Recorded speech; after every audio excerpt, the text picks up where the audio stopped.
গো আমার পোলাটারে মাইরা কিছু রায় না। কে মারছে তোরে বাবা? আরে তোমার বৌমা আসুক একবারে। ও আল্লাহ, আমার পোলাটার কি অবস্থা? আস্তাগফিরুল্লাহ, কি হইছে আপনার? কেউ মারছে নাকি? আরে না, কেউ মারে নাই, মায়ের পিট করে আসছে। ও বাজান, তুই কার লগে মারামারি করছস? আম্মা তুমি তো জানোই এ ধরনের কাজ কখনো করি নাই, আমি অভ্যস্ত না। ওই ঠিক মতো কাজ করতে পারি নাই, ওরা ভাবছে যে কাজে ফাঁকি মারতেছি, তাই সে বারবার কইতাছে আমারে ফাঁকি বাজ। আমার উঠে গেছে রাগ, আমি মারছি একটারে ধাক্কা। এই ধাক্কা দিতে গিয়া বাদ বাকি সব গিলে আমার উপর এসে ছাপায় পড়ছে। আর আচ্ছা হইছে, আর কইতে হইব না, চলেন ঘরে চলেন। আল্লাহ গো, আমার একটা মাত্র পোলারে মাইরা কি করছে, জীবনে একটা থাপ্পড় দেই নাই।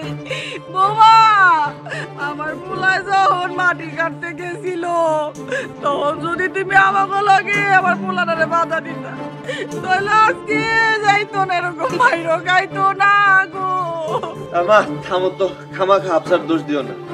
হাফসা তো আমার মানাই করছিল, আমি থামি নাই। আচ্ছা চলেন ঘরে চলেন। ঘরে চল বাজান, ঘরে চল। তোর আমার পোলায় কি কাম করতে গেছিল গো? আল্লাহ, ও বাজান বেশি ব্যথা করতেছে। আল্লাহ, আল্লাহ গো, আল্লাহ গো।